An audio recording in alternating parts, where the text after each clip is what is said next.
Welcome. Week 5 team builder 4-0. Sebi just lost to the GOAT, Irish Emerald. So, Sebi v Irish is, it's week 4. Irish is 3-1. That's week 5, yeah.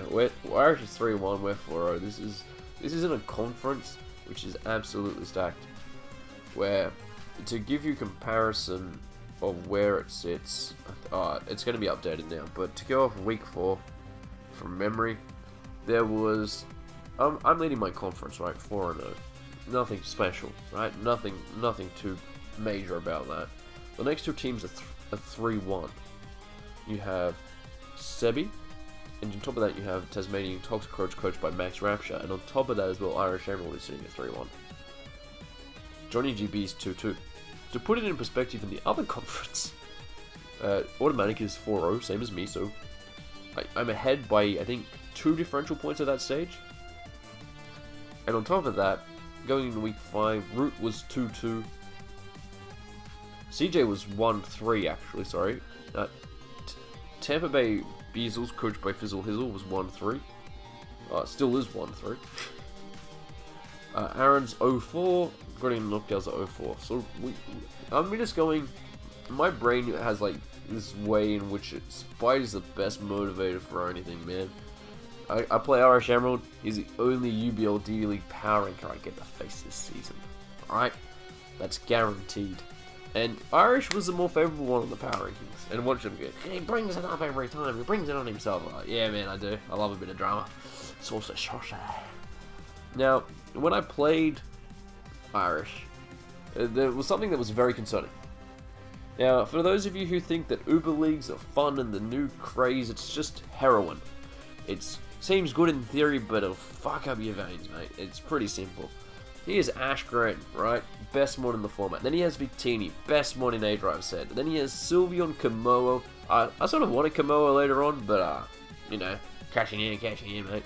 Amoongus, Mammoth1, Golbat, Raikou, Reggie Gigas, Zatu, and Mega Angron. And when I look at this squad, I was like, man, I think that going into like the season, I had like one of the top 3 rated drafts. This man, I saw his week 3 game against Sebi, or whenever he played Sebi, and he absolutely stalled the shit out of him. Read Sebi like a book, and I knew that no one really reads Sebi like a book like this man did. He made the plays. If he didn't see, if he predicted the Scarf, the Custap Berry Destiny Bond Wobbuffet, that game could have been like that for Ash Grant. And when I went into that mentality, right, I knew that this man was going to know his stuff. He objectively ranks people for the UBL dealing, man. You just know he has to know. He also has a few issues with his team, and let me quickly go over them. One of the first things I noticed is that I watched his team build up before we played. He isn't comfortable optimizing EVs at level 50. And this is going to seem like a very harsh critique, but there was a few times where his EV spreads were 248. So they were the wrong number. And watch people go, you're an absolute cunt for criticizing that. But I just think that when it comes to those sort of things, it can definitely leave an impression in someone's mind. But at the same time, those spreads beat Sebi, right? So obviously he knows how to play the game. And I always knew that this game was going to be won, not between the drafts or the matchup itself, but between the players that were going to play it. Irish at the time was 3-1. Sebi absolutely was wrecking house. This kid is going to be good. I still have to play Sebi. We don't have any common opponents, so I don't know how good this man is. I just know that Ash Grant should fuck off. Ash Grant is a monster, and this man, I think he's using it well. I think when I played him, let me look at statistics. Where's the team of Wexford Wailords? Actually, I know where I can find it. I can find it because I team built this one with Randy HLD Productions because he was teaching me how to optimize EVs. Thanks, Randy. Big fan. Yeah, this was 4-3 Ash Grant, but Ash Grant can absolutely eat ass when it wants to. And then I looked at the way he used Mega Aggron. Mega Aggron was he had a lot of 252 spreads. Not saying they're bad, just saying that's. So that shows me, gives me a little bit of insight. Either one, he calculates a lot and comes to the rational conclusion that 252 spreads are the best, or that his understanding of the game is that 252 spreads can be optimal But in saying that, he then had some very complex spreads on like Mega Aggron, and I think that those 2/2 spreads were probably more rational conclusion, which then helps my thought process going into this. Now, when it comes to building, sometimes you have to assume, is my opponent rational or irrational? And the way that he played against Sebi showed a lot of promise, because it showed me that I, might have a chance, boys. I might have a chance.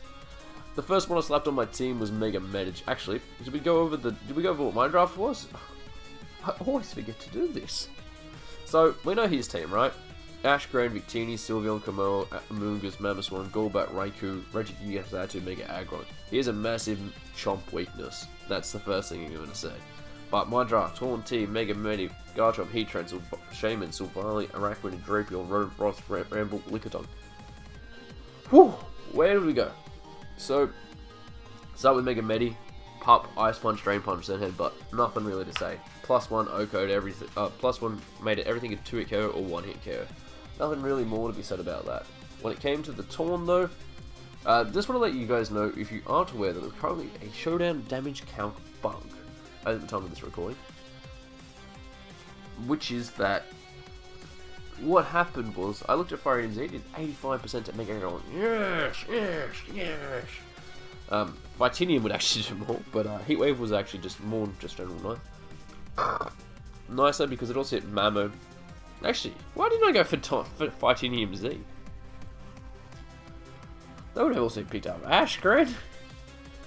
Maybe I don't know about Pokemon. Yeah, that makes Vitinium would make a lot more sense in this matchup now that I look at it.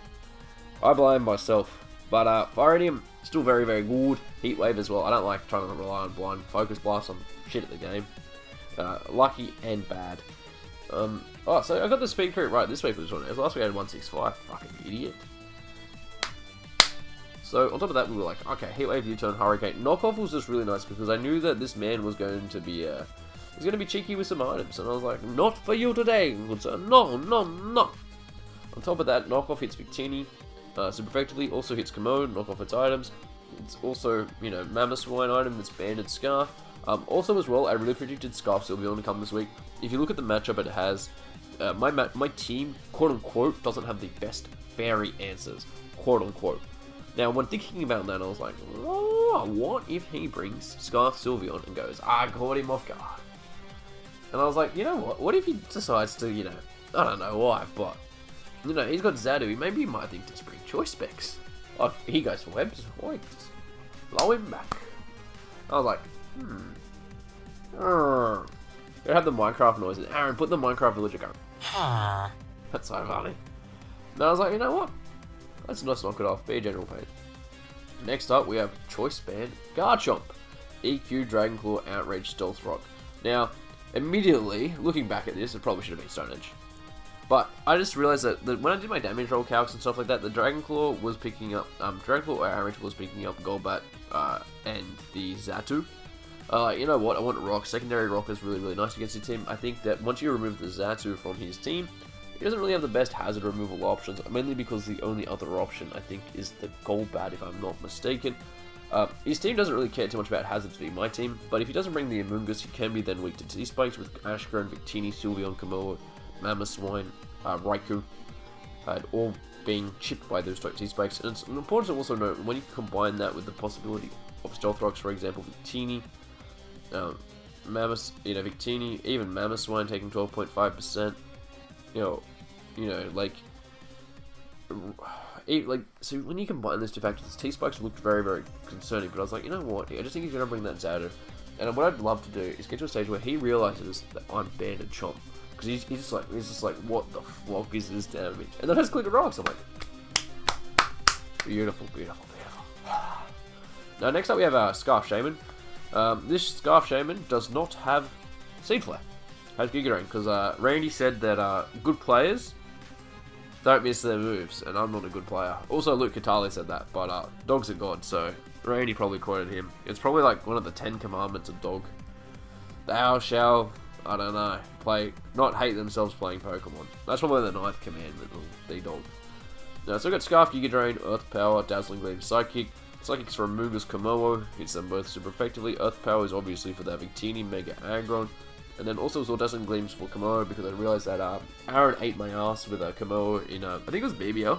hours BBL. I let him get like plus 35 or something like that. It's really impressive how I got to like plus 35. But I just realized that I went really standing because I wanted speed tie Scarf Victini, even just in case even if you go last turn sometimes, as I said, sometimes you come to that rationale that max is perfect. Next up, it was also really important for Ashgren, because fuck off Ashgren, you fucking degenerate. Your parents probably never loved you. Ash is like never going to evolve his fucking Pikachu because he doesn't have a advantage over anyone. He's just like, nah, fuck it. You know what I want in my fucking life? I want a fucking Greninja that's better than everyone. Next up we have a HRS train. Now, when I was building this set, I got to the stage and I was like, you know what? I don't have anything that Oko's Aggron last month, so I put on fucking Eruption. And, weirdly, Irish said this was a good bring. I hate myself, but, sometimes you gotta do what you gotta do. You bring Eruption. You go, thank you for your life.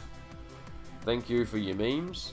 And, I just want to let people know that, by having Eruption, Magma Storm, Stealth Rock, Earth Power was very, very nice against the team. It also gave me a very nice Victini answer. And last but not least, we have a Guava Berry Raccoonie with Liquidation, Sticky Web, Bleach Life, Aquaring. I didn't have a better move for 6, but I also thought it'd be nice just to stall some things out. I think it lives in 2 Ashgren Dark Pulses, if I'm not mistaken. And that's all for the moment. And until I record my builder, my game, peace.